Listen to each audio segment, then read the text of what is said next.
সালামু আলাইকুম viewers, welcome to recipes by Ethan's mom. শীতকাল মানে চারিদিকে শুধু সতেজ সবজি আর সবজি। এই সবজিগুলোর মধ্যে থেকে একটা কমন সবজি হলো বাঁধাকপি।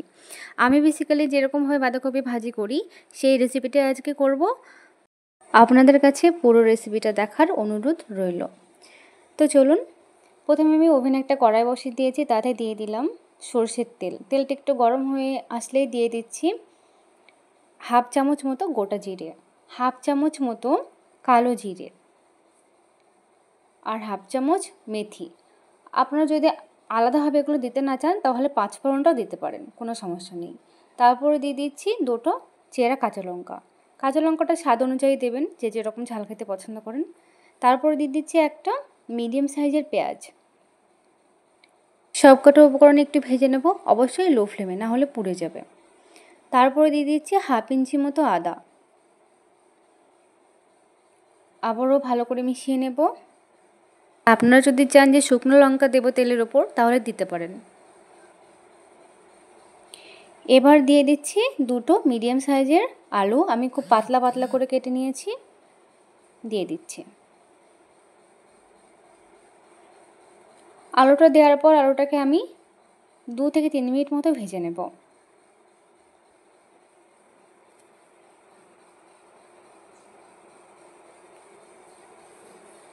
এরপরে দিয়ে দিচ্ছি বাঁধাকপি।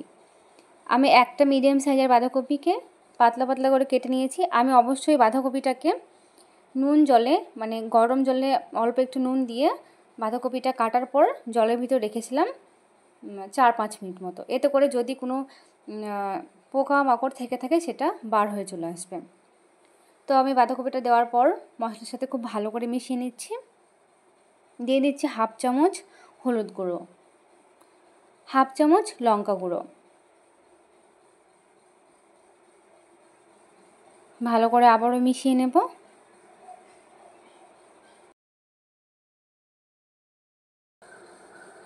এরপর দিয়ে দিচ্ছি স্বাদ মতো লবণ, হাফ চামচ মতো জিরে গুঁড়ো,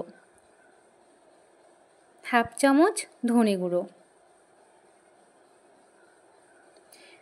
খুব ভালো করে মিশিয়ে নেব।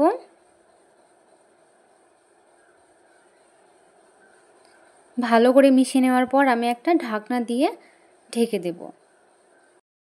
আর অবশ্যই করে ওভেনের ফ্লেমটা লোতে রেখেই ঢাকনা দিয়ে ঢাকতে হবে।